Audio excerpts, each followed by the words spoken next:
वालेकुम, welcome to Pakistani cute traditions. कैसे हो सारे? ठीक ठाक के, खुश है, मजे में, हंसते मुस्कुराते खुश और बात रहिए। सबसे पहले टाइटल पढ़ लेती हूँ। IPL mega auction 2025 RCB.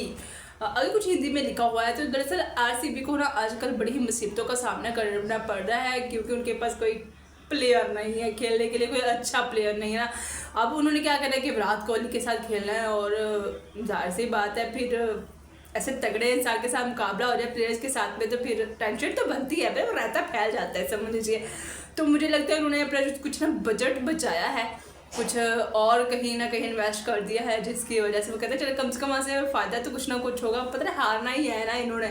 तो खैर तो देखते हैं इनको कौन सी मुसीबतों का सामना करना पड़ा है। वीडियो को स्टार्ट करते हैं, डिस्कशन में बड़ी अमेजिंग लास्ट तक क्लास में जुड़े रहिएगा। भाई आरसीबी वालों ने जैसी टीम बनाई है उससे एक बात क्लियर है कि ई साला भी कप रहने दे।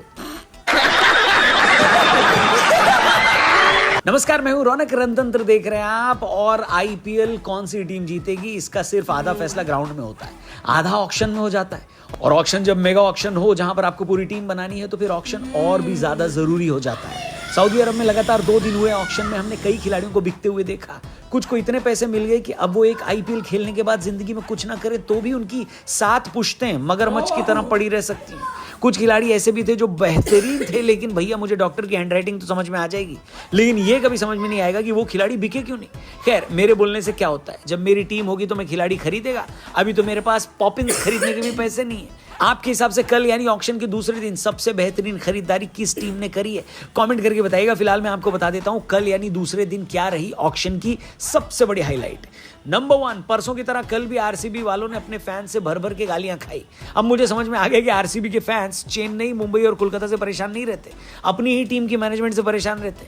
कल जब ऑक्शन के टाइम आरसीबी की मैनेजमेंट सो रही थी और सारे बढ़िया बढ़िया प्लेयर उनकी नाक के नीचे से निकले जा रहे थे, उस वक्त आरसीबी के फैंस ऑल इज वेल बोल रहे थे। ये कहकर अपने आप को तसल्ली दे रहे थे कि अभी विल जैक्स को आना है, हमारी टीम उसके लिए पैसे बचा कर रख रही है। लेकिन कल जब विल जैक्स का नाम सामने आया और मुंबई ने उनको 5 करोड़ 25 लाख में खरीद लिया, सब लोग हसरत भरी निगाहों से आरसीबी की टेबल की तरफ देख रहे थे कि आरटीएम का इस्तेमाल होगा, लेकिन आरसीबी वालों ने यह इस्तेमाल करने से मना कर दिया।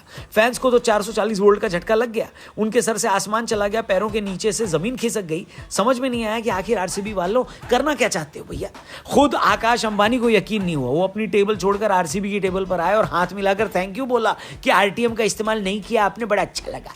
हालांकि कई लोगों को लगता है कि टेबल के नीचे मांडवली हुई है और मुंबई ने विल जैक्स के बदले में आरसीबी को टिम डेविड ले जाने को बोला, लेकिन आरसीबी फैंस के हिसाब से यह भी घाटे का सौदा है, क्योंकि विल जैक्स इस वक्त बेहतरीन फॉर्म में 175 का उनका आईपीएल स्ट्राइक रेट है। पिछले साल बेंगलुरु के लिए उन्होंने एक सेंचुरी भी लगाई थी। तो फिर आखिर आरसीबी की मैनेजमेंट ने ऐसा क्या सुन लिया जो पैसा और आरटीएम होने के बावजूद उन्हें जाने दिया? आपको कुछ समझ में आया होगा तो हमें बताना, हमारी समझ से तो ये बाहर है। अब की बार भी आरसीबी वाले ट्रॉफी नहीं, दिल गुर्दे फेफड़े ही जीतेंगे ऐसा लग रहा है। क्या बढ़िया था गुरु। हाईलाइट नंबर 2, कई खिलाड़ी महंगे बिके लेकिन उनको दुख बहुत हुआ होगा। मिसाल के तौर पर भुवनेश्वर कुमार, जिनको 10 करोड़ रुपए से ज्यादा मिले, लेकिन 10 साल पुराना हैदराबाद का साथ छूट गया। इस बीच भुवनेश्वर कुमार हैदराबाद के हाईएस्ट विकेट टेकर बन गए हैं, 2 बार पर्पल कैप भी जीती है। लेकिन अब भुवनेश्वर कुमार वहीं से खेलेंगे जहां से उनकी शुरुआत हुई थी, यानी बेंगलुरु।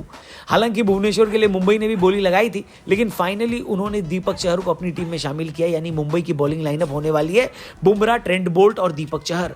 मुझे पता नहीं क्यों ऐसी फीलिंग आ रही है कि मुंबई को अभी से 2025 की आईपीएल की ट्रॉफी दे देनी चाहिए। यानसेन पंजाब गए, कृणाल पांड्या अब विराट के लिए खेलेंगे, नीतीश राणा का भी कोलकाता से पुराना याराना खत्म हो गया, अब वो राजस्थान के लिए हल्ला बोलेंगे। वॉशिंगटन सुंदर गुजरात को बहुत सस्ते में मिल गए, मात्र 3 करोड़ 20 लाख रुपए में। पहले दिन आए होते तो और ज्यादा रुपए में जाते। सस्ते में जाने से याद आया, चेन्नई ने वापस सैम करन को बहुत सस्ते में खरीद लिया, लेकिन इस पूरे ऑक्शन में 2 टीमों ने कोई कप्तानी ऑप्शन नहीं चुना है। आरसीबी के पास तो मौका था, लेकिन उन्होंने फिर भी किसी को नहीं पिक किया। इसका मतलब है कि कोहली इस टीम के कप्तान हो सकते हैं। वहीं कोलकाता से मुझे उम्मीद थी कि कल वो नीतीश राणा को लेकर कैप्टन बना देंगे, लेकिन उनके पास भी कप्तानी मटेरियल कोई नहीं है। अब या तो वेंकटेश अय्यर कैप्टन बनेंगे या रिंकू सिंह को ये जिम्मेदारी मिलेगी। आपके हिसाब से आरसीबी और केकेआर का कैप्टन कौन होने वाला है? कमेंट करके बताना। अब बढ़ते हैं हाईलाइट नंबर 3 की तरफ। ऑक्शन के दूसरे दिन कई ऐसे नामों ने सुर्खियां बटोरी जो लोगों ने पहली बार सुनी होंगी, लेकिन अब वो नाम बार बार सुनेंगे। इनमें से एक नाम था वैभव सूर्यवंशी, बिहार के 13 साल के बल्लेबाज का, जो आईपीएल में अब तक के यंगेस्ट खिलाड़ी बन गए। सूर्यवंशी को राजस्थान की टीम ने 1 करोड़ से ज्यादा रुपए में खरीद लिया। अब आप सोचो 13 साल का बच्चा करोड़पति बन गया। और यहाँ पर कुछ लोग 40,000 रुपए में बॉस के लिए पीपीटी बनाते हैं, बताइए। अरे बाप रे, ये तो धोती खोल रहा है। मैं तो बस ये सोच रहा हूँ कि 13 साल की इस लड़के को पैसे भी मिलेंगे और साथ में राहुल द्रविड़ की कोचिंग भी मिलेगी। इसके अलावा दिल्ली के प्रियांश आर्या के लिए भी बहुत लंबी चौड़ी बोली लगी है। 30 लाख के बेस प्राइस वाले प्रियांशु 3 करोड़ 80 लाख में पंजाब के लिए खेलेंगे। इस साल दिल्ली प्रीमियर लीग में प्रियांश ने एक ओवर में 6 छक्के लगाए थे और वहीं से उनकी किस्मत खुल गई।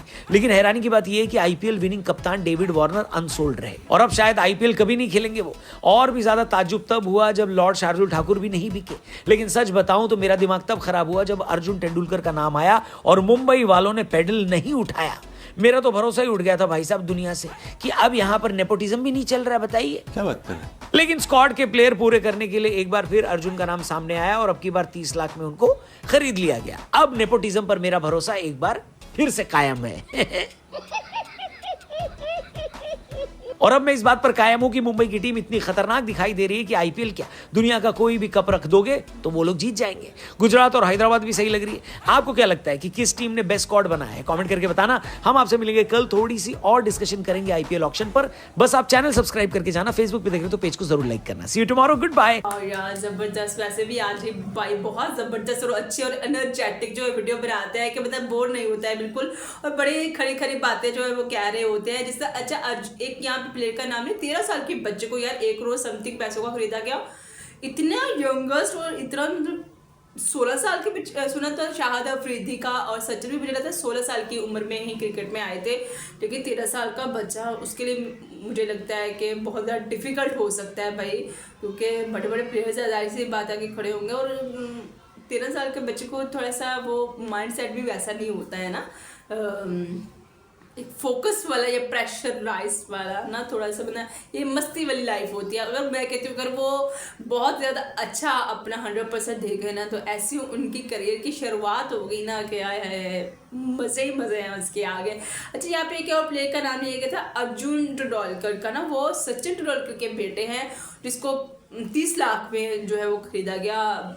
मतलब भी खर्चा कर दिया उन्होंने 30 लाख का। हालांकि कहा जाता है कि उनके वालिद के इतना ज़्यादा प्रेशर था उनके ऊपर कि भाई बहुत ही ज़्यादा, लेकिन जो अर्जुन है वो इतना प्रेशर नहीं ले पाए ना, वो उस तरह से एनर्जी अपने अंदर बूस्ट नहीं कर पाए, अपने आप को मोटिवेट नहीं कर पाए क्रिकेट के बारे में ना। हालांकि अमिताभ बच्चन को आप देख ले क्रिकेट के वो जो है वो एक्टिंग के कितने अच्छे जो है वो रोल अदा करते हैं, लेकिन उनके बेटे अभिषेक को देख ले वो इतना अच्छा नहीं है। तो जाहिर सी बात है फिर यही इन बाप बेटे का भी यही वाला हिसाब है ना। तो आईपीएल का मुझे बहुत बेताबी से इंतजार है कि आखिरकार ये कब शुरू हो और यार मैं कब देखना शुरू हूँ, क्योंकि अब तक मैंने इतनी वीडियोस आईपीएल की देख ली है कि मैं जो है वो सोच रही थी कि हाँ भाई अब तो मैं बिल्कुल ज़रूर देखूँगी। अच्छा, और ना कहा जाता है कि मुंबई, पंजाब और एक और टीम की वो बहुत ज़्यादा अच्छी है, और उन्होंने तो साफ वाज़ह कह दिया कि भाई मुंबई की प्लेयर्स बहुत अच्छे हैं और स्ट्रॉन्ग है। अब से ट्रॉफी जो है उनके हाथ पे पकड़ा दी जाए, मतलब उनको इतना बिलीव है। अब ये ना हो कि जो है काया पलट जाए और सारी दुनिया के रंग बदल जाए और आरसीबी जो है फाइनल जीत, ऐसा भी तो हो सकता है ना यार। अच्छा, वैसे ये है कि विराट जितनी मर्जी अपनी एफर्ट डाले उसके अंदर जो मर्जी कर ले, लेकिन सारे 11 प्लेयर्स का अच्छा होना बहुत ज़रूरी होता है, तो ही बंदा 100% दे पाता है। एक बंदा अकेला क्या क्या करेगा यार, तो वो बहुत ज़्यादा मुश्किल हो जाएगा। तो खैर बेताबी से इंतज़ार है कब आईपीएल शुरू होता है। चले खिलाड़ी तो बिक गए और करोड़ों में बातें हो रही हैं भाई, क्या बात है यार। आईपीएल का किस किस को इंतज़ार है मुझे कमेंट सेक्शन में लाजमी बताइएगा, मुझे रहेगा इंतज़ार आपकी कमेंट का। अपने रखिए यार ख्याल, मेरा करेगा इंतज़ार। हास्य वास्य और डास्य रब रखा।